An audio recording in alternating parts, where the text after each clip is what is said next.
You ready?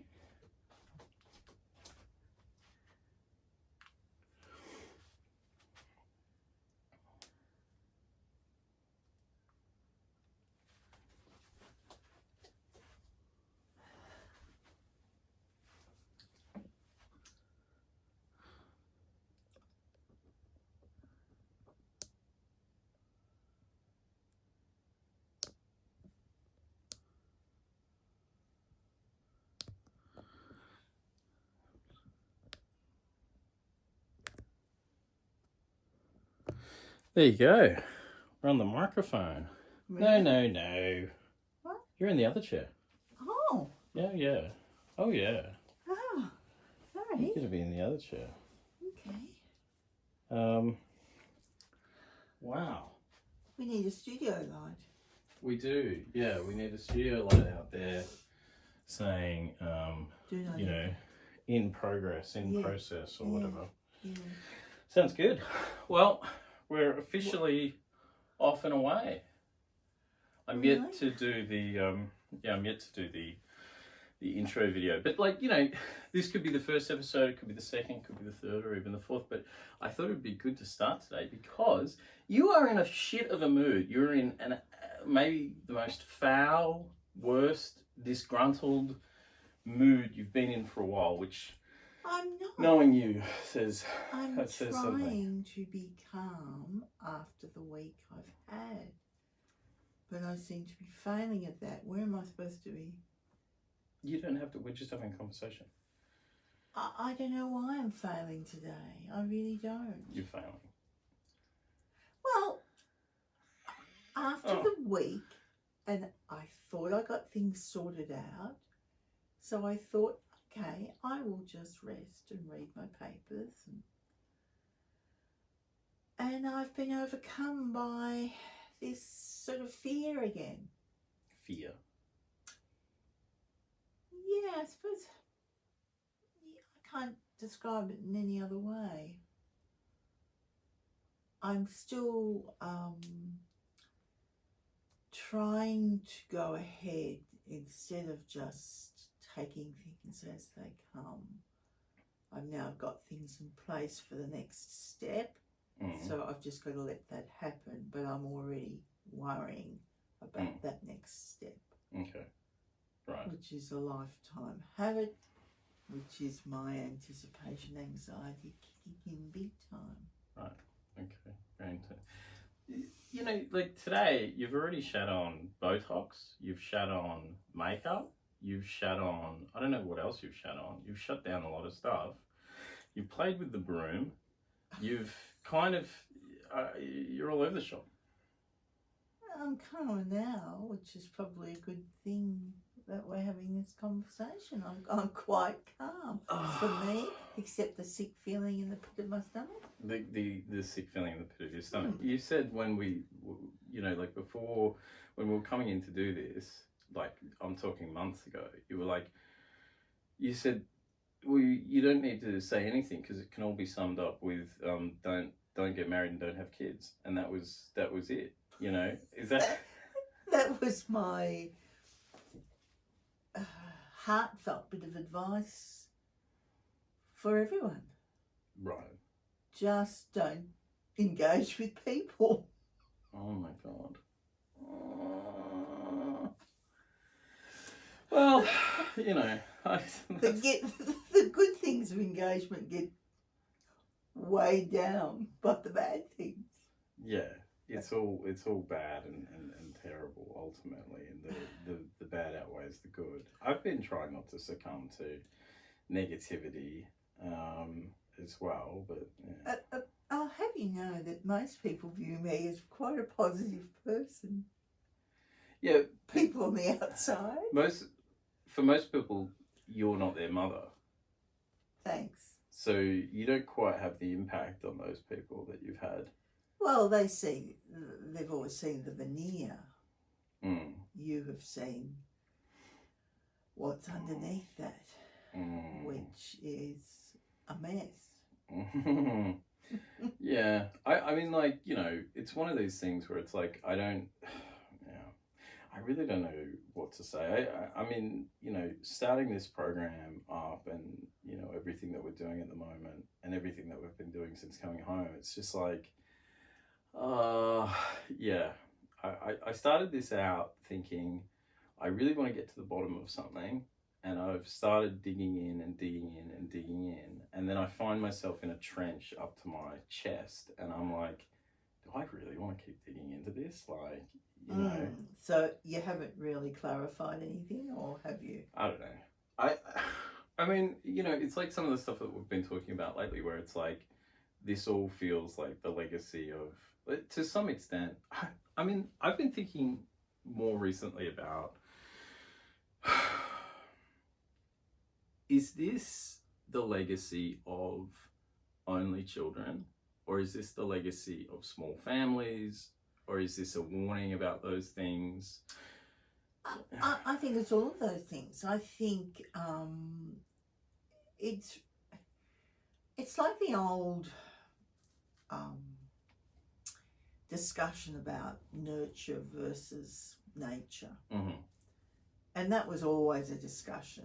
Was it your upbringing, or was it inherently inside of you? Mm-hmm. And I think that's what we've discovered, is the complex layers. No, but look, we are both wired to be super sensitive and super analytical, but is that because of the family dynamic? Like, I don't think anyone can really define that as one or the other. It's a combination, and then overlay that with the particular circumstances of our background. Yeah. There's so many layers. Yeah, I suppose. And I think as you go, the trench just gets bigger because there's more and more layers to unpick. Yeah. Is that fair enough? Yeah, I guess so. I mean, like, I'm always in two minds about this nature versus nurture thing. I mean, because I got diagnosed with borderline personality disorder, and the whole thing with BPD was like, you know, once I started doing the research on that and doing all the reading around it, it was sort of, you know, I heard one psychiatrist say, who's like a sort of an expert in that field. It's like his whole life has been working with BPD. He was really like, of all the personality disorders, this is the created one. This is 100% nurture, not nature. That it's a response to circumstances. The circumstances. Yeah, and environment and upbringing and dynamics. I mean, like, look, I wasn't trying to brush that away at all, because the circumstances surrounding you in particular, me first, and then you in particular, because it all funneled down to you. Sure, you know, that explains a lot of the difficulties that you've had. Yeah, for sure. I mean, you know, it's funny with that particular diagnosis and the criteria for it, and, you know, I mean, one of the big helps or reliefs for me has been, like, you know, doing the reading on that, and in all the literature, I think what I was astonished by, and this is something I'll talk about, you know, maybe in one of the videos I'm doing for the YouTube channel, you know, being given a diagnosis and what that process is like, you know, I mean, because it's quite confronting, but one of the big things in my experience of it was going and reading various textbooks and self-help books around BPD and finding out that, like, you know, all the stories are pretty much the same. I mean, look, there's outliers and everybody has a different story, of course, inherently, but, you know, the crux of it was always, like, experiences of the kind of being isolated or caught in the middle, not seen or not heard, and usually some sort of, like, abuse trauma, like and it tends to be sort of like a sexual abuse thing, which, you know, like, how much we go into that stuff on the podcast, I don't really know, but like, it did seem to be something that was kind of manufactured by a series of circumstances, which case to case, yes, they were all individual stories, but they did kind of mirror or reflect one another, you know, more or less. Yeah, and also the people involved in those circumstances. Yeah, for sure. And the nature of those people. But in getting the diagnosis, has that been helpful to understand, or is it just a means of blame? No. No, I know what you mean. I'm asking it in a fair way. I know. No. It's definitely been helpful because you find some connection. I mean, like, I'm pretty averse to forming your identity out of some sort of prognosis about your mental condition, which I think there's way too much of that now. Like, people are kind of obsessed with mental health. And really, I think one of the trickiest things for me, you know, working with you, trying to extract your story and build the memoir, has been, I don't want this to be a niche or even a specific mental health story. I want it to be a story about family. I wanted it to be a story about life and dynamics and relationships between people, which was always, like, even just from a, dare I say, marketing perspective, in terms of, like, when and if we get this memoir together. And by the way, you know, for people listening to this podcast, Mum and I have been writing a memoir together. I used to be a writing teacher, and I'm helping Mum, you know, write her story, and we're working together to create a book. That's the goal of this. And but yeah, like, as I say, like, just trying to think about it, and, you know, we've written the first couple of chapters. At this stage, I'm like, yeah, I don't want this to just be about diagnoses and mental illness. I want it to be about family. Yeah, but also, and coming with that, like, the understanding of how am I here now, and, you know, how has all this sort of happened. And well, that's a great segue there. How has this all happened? Why are we here? What is the point of this? Wow.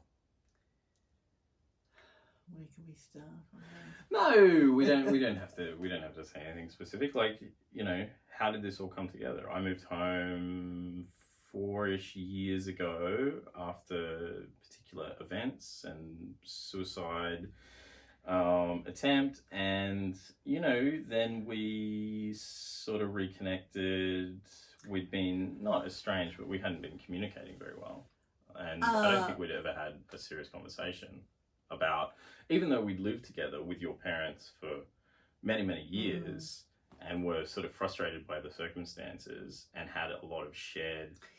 We weren't talking about that. I mean, I thought we were on the same wavelength at least. Yeah. But we weren't really talking about it in any specific terms. Yeah. And I mean, this has been a great journey for a start, for you to be able to come home and feel like you could. And probably at a very late stage in life, I'm questioning how I got here and the family influence. So that sort of converged in being able to talk to each other about all of that. It's interesting that you say, and I think that this is, if you and I have any utility to other people, if this can be useful, if this could be distilled into, like, a series of, like, hey, here's a lesson we learned that's worth giving, is, like, you said, I thought we were on the same wavelength, and yet simultaneously you're saying, I thought we were on the same wavelength, but we never talked about it. And it's like, I know exactly what you mean. And I think everybody knows what you mean when you say something like that. Yeah. But my experience is, and because I felt the same way, sort of, I wasn't in your position, but I have those things with people of, I think we're on the same wavelength, but we're not having any real conversations. And it's like these presumptions that you make about the people around you, that they know everything in your head. It's like, well, it's just not true. I mean, right. Yeah. I mean, this is, like, a great kind of, like, staple in literature, is, like, how well do you know the people you live with, right? How well did I know my husband? How well did I know that person, you know? Yeah, and it is all built on assumptions, and I don't know why, but families, and particularly in my case, so many assumptions are made that you're all together on. Well, families are built, specific points. Yeah, exactly. But my thing always comes back to like, and the more we talk and the more we sort of flesh things out with the memoir, it's like I just keep coming back to like families are just built on narrative. Families are just built on these stories, right? That they kind of they latch on to these ideas or these concepts of who they are and what they stand for and what they value.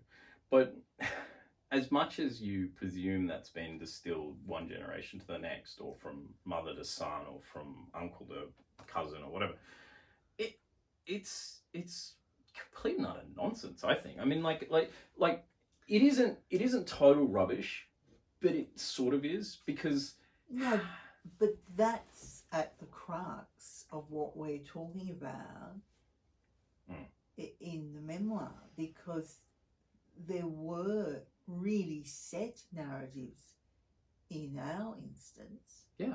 And then circumstances changed dramatically, which upset that narrative, and then that put in play a whole new narrative. No, but yeah, no, I know. But the our family unit became so enmeshed, and a narrative supported that. Yeah. No, I agree with that. I mean, yeah, narrative is this sort of powerful and simultaneously like very dangerous thing. Like, when I first got into writing, like forever ago, narrative was, my way into that, because I started to perceive narrative in everything. It's like the story you tell yourself. Like, am I a good person? Am I a bad person? The story you have about your family, your father being virtuous, your whatever. I'm not saying you specifically, but the stories that one holds. And that goes to institutions. Like you put your faith in particular institutions that that represent to you particular values, and even like barracking for a football club. It's like, that football club means this, and it's got its history, and a nation has a narrative. Everything has a narrative, right? But families have that narrative, even on a basic level. Well, this is the football team we barrack for, this is the government party we vote for, and this is the church we belong to, in our case. Yeah. And that's us. Yeah. That defines us. Yeah, absolutely. Like, being pro-union, for example, or it could be anything. Yeah. And narrative is really good. Like, narrative in the same way that religion has its positives. It has its obvious negatives and drawbacks, but it also has positives. Like, I don't think there's anything wrong with,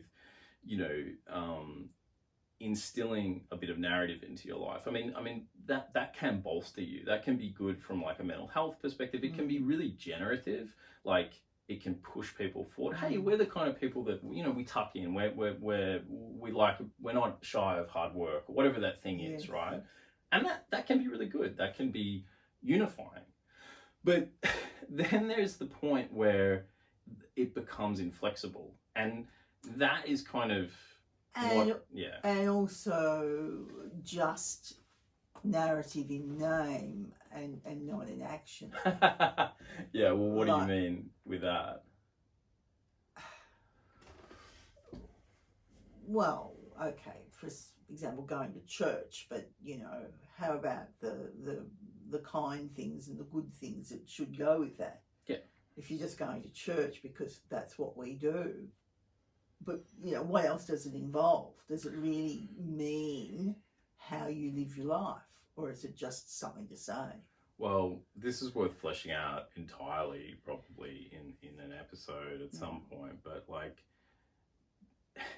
I find the way that religion got used in our family, especially, I mean, I associate it with your mother, but it's really baked in with everybody, and it's both your parents.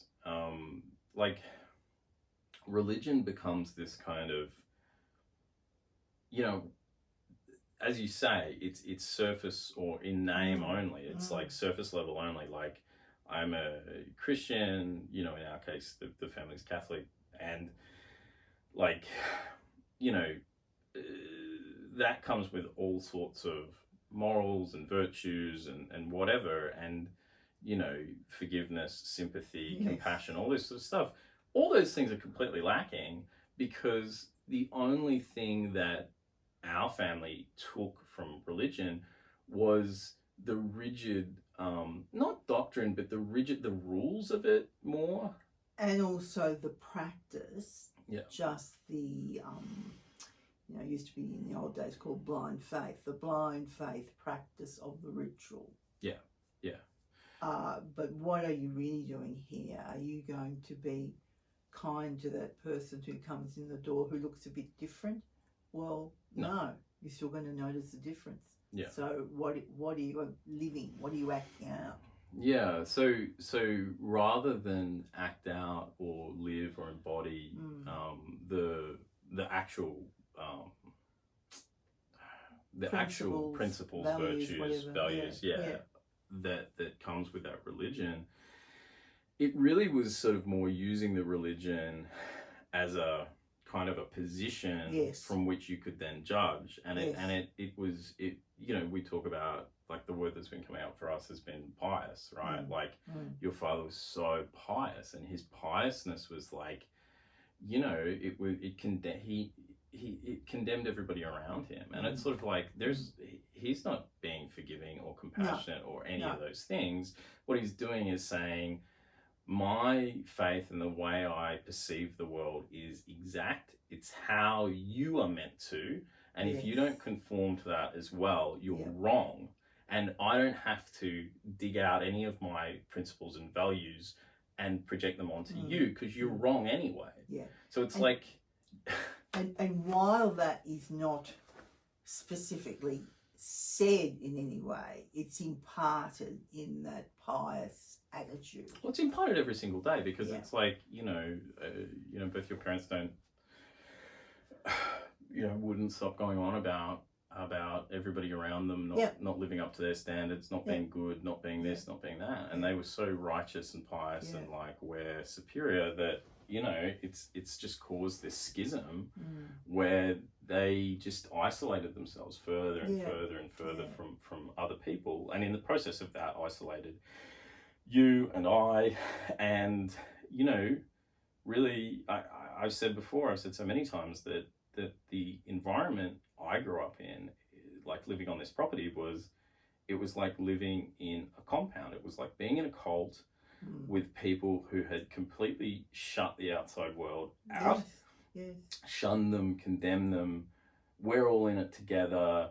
It's us, we, all that language. And the world and other people are on the other side of the fence, or, you know, in this case, on the other side of the wall. But I just want to say, like, on the record and get it really crystal clear, I do not attribute all of that to religion or Catholicism. I attribute that to social class. I attribute that to, you know, some of the kind of like rural mindset stuff that your parents grew up with. Well, to the people involved, you can't... it's not just one thing. No. It's a you know, fast forward to a conversation I had just recently, you're still getting a version of the pious narrative around the family. The words were spoken to me the other day. I was always you and I who understood each other. It was always, it was always this, or it was always that. Well, it goes back to, you know, I mean, early in this very conversation, we're talking about being on the same wavelength but not having the conversation. Your father epitomizes that. He still believes, and it's something, it's just a whole belief, because it's never been challenged, it's never been confirmed.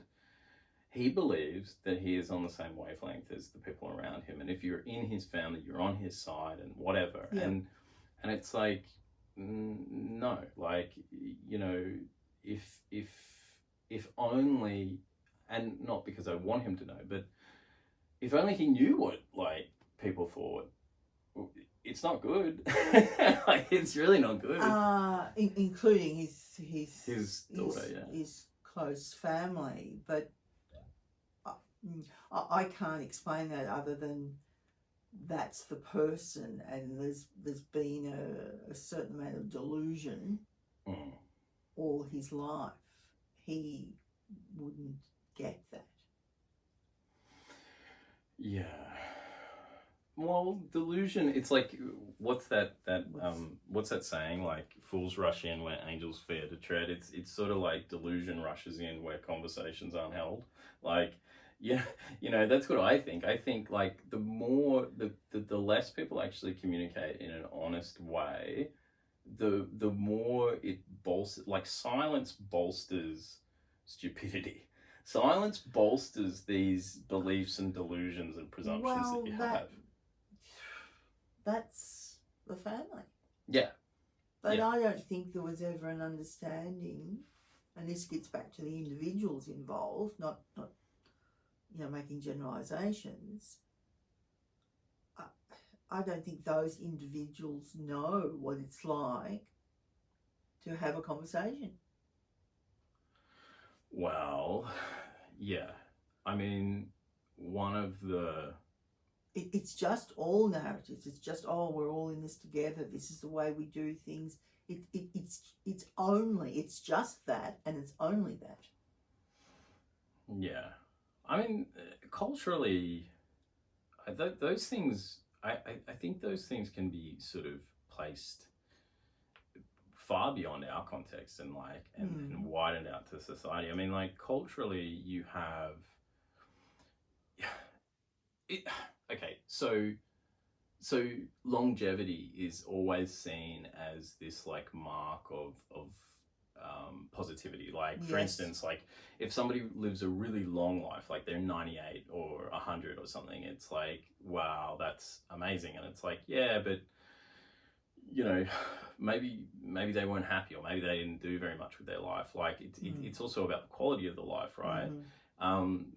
Same with relationships. It's like, you know, a 50-year marriage is celebrated, and it's like, in my experience, and this is me being very cynical, and it's probably going to annoy people, but I also think a lot of what I've seen in terms of really long-standing relationships, I'm like, I kind of am skeptical about how well those people know each other, or the depth to which which is so mean. I mean, like, I can't know. No, I can't know somebody else's relationship. You're making a generalisation now, but yeah, you know, that's me being a bit of a dick. But but I would say that sometimes I have observed, you know, like, kind of a state of being together that is like a non-questioning state. And I'm not saying that you need to be questioning and challenging people to live an authentic life. I don't mean that. I just mean that I think sometimes where you look at something that's lasted for a long time, and maybe this is a generational switch, you know, because things are so rapidly changing for me. I'm used to, I'm like, you have to change your mindset. Like, I think your generation, your mindset was like length, longevity equals like strength, whereas like and goodness, right? Like it's a positive thing. Yeah. But my generation, I just, on that point, my generation have had to really invert and switch and challenge that narrative, because like you even see it on dating apps where people are like, you know, even a short something can be meaningful. Like, people are really like... That's a huge change, and even that's a huge change from my generation. Yeah. Okay, I mean, people are horrified when I admit to be married at 20. Hey, there were a lot of people getting married in that January, the end of Teachers College. There were a lot of people got engaged through Teachers College in my cohort, got married. So guess what? I'm still in that generation. Yeah. And you're going into marriage really thinking you're going to have the same length of marriage as your parents. So, yeah, that's been a generational shift for sure. Well, I mean, you have to shift that narrative to survive. Like I find, you know, because everything's so transient nowadays, right? Yeah. That if you don't, you would then just think that your life was meaningless and empty, because and I've had to shift it too, because it's like, I really, when I first entered the workforce, I was like, I'm going to get like a career job and be in that forever. Yes. And then I just got casual contract after casual contract after casual contract. And it didn't matter how hard I worked or how visible I tried to make myself or how good my skill was. There was no longevity in that job. No, I was never going to get one of those jobs. Yeah. And I was like,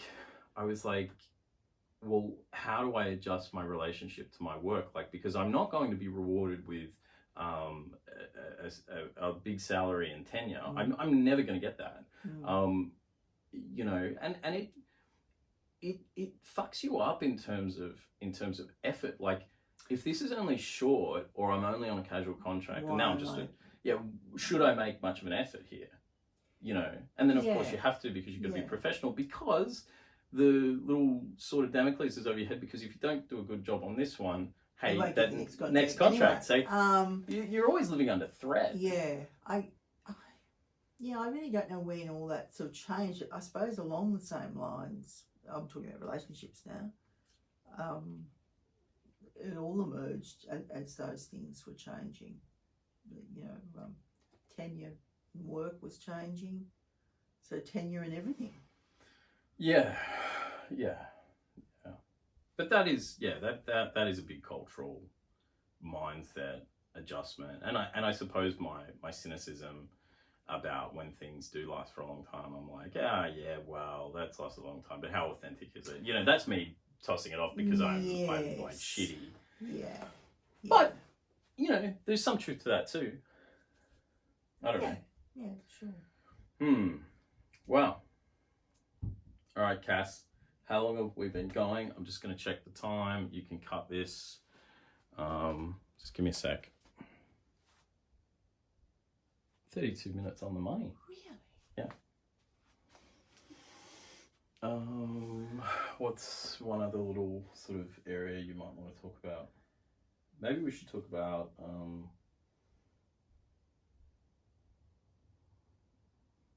we'll just talk about the writing process a little bit at the end. Maybe just for 5 minutes or so. Okay.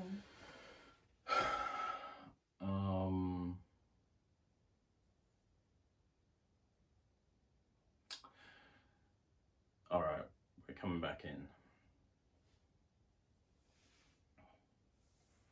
All right, so we've talked about all that family stuff and cultural shifts and whatever. Let's just talk about the writing quickly before the end of this first episode.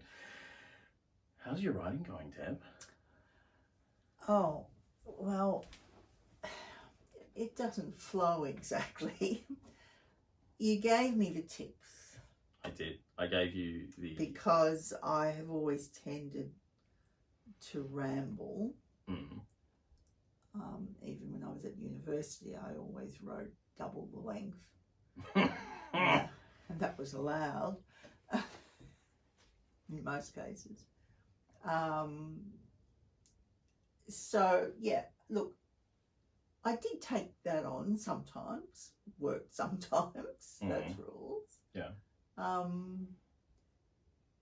But I think when I'm writing, particularly about, you know, like family stuff, I'm trying to put everything down instead of just letting an example illustrate the feel of the family or the mood of the family. I'm over describing every little thing.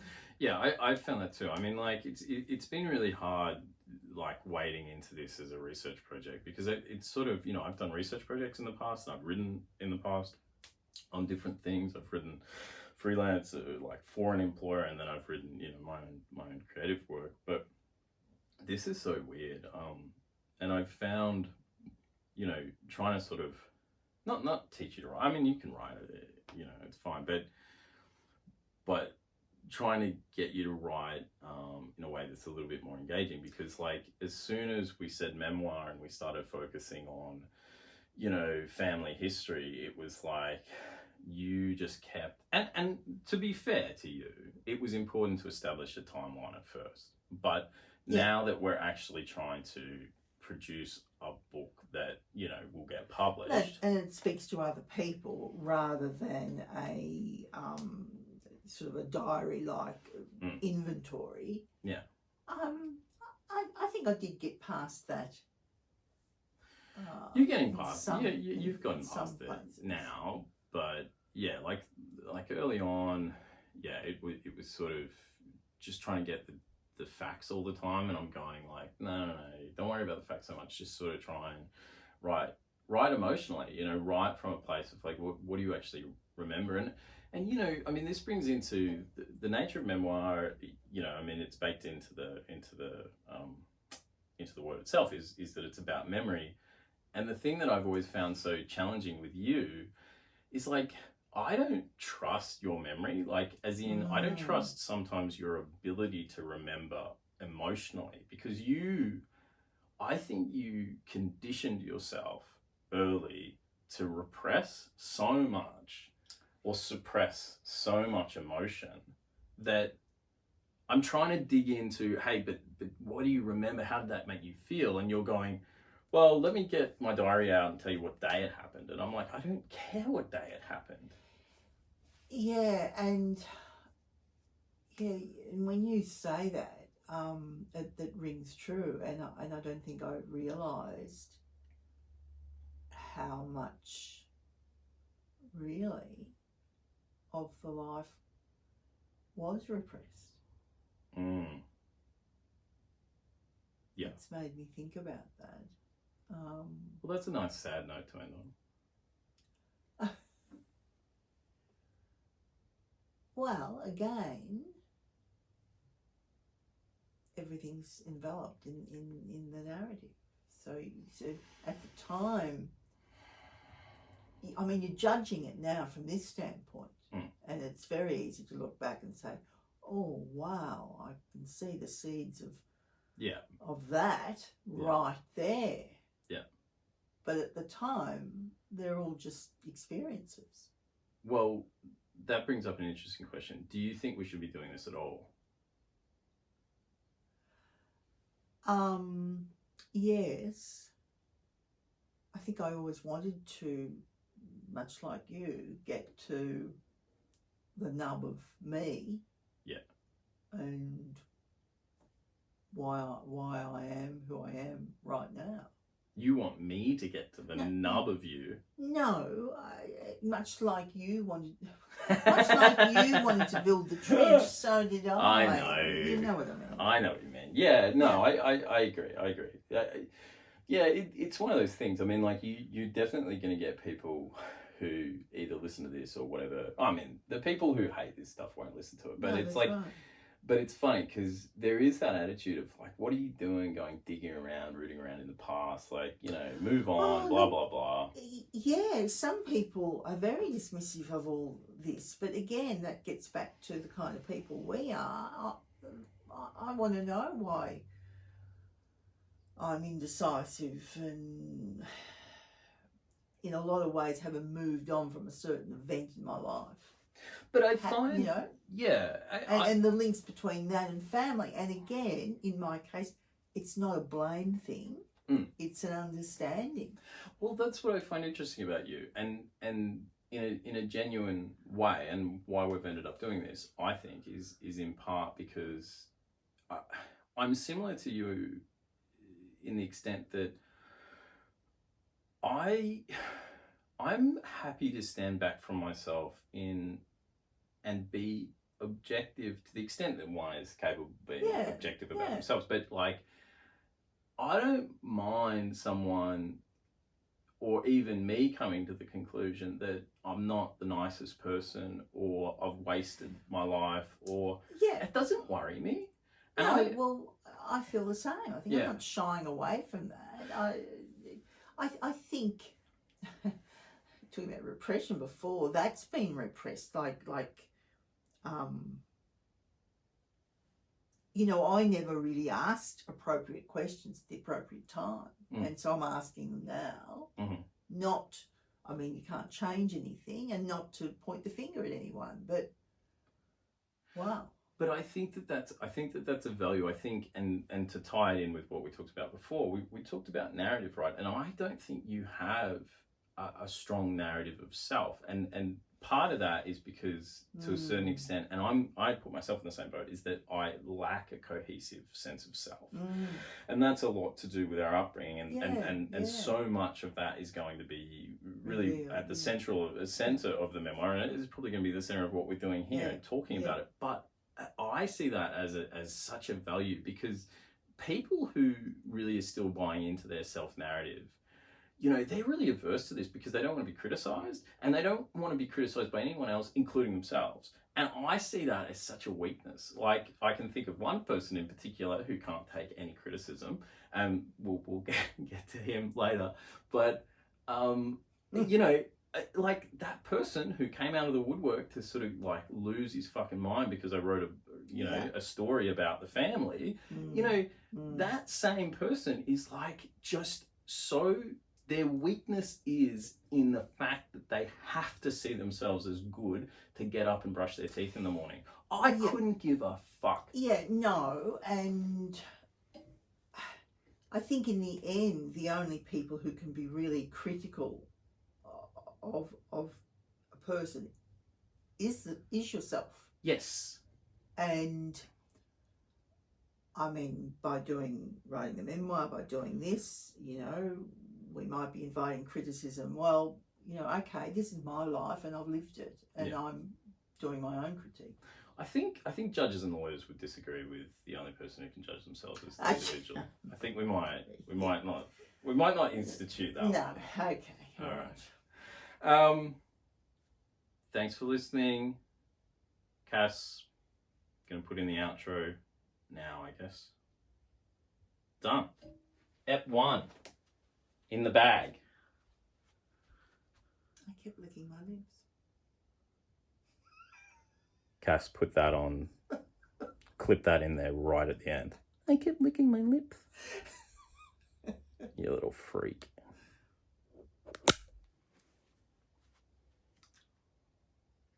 That was not hard, was it? No. So it seems we only need 3 or 4 talking points. That's it. And we probably hit a talking point for about 10 minutes.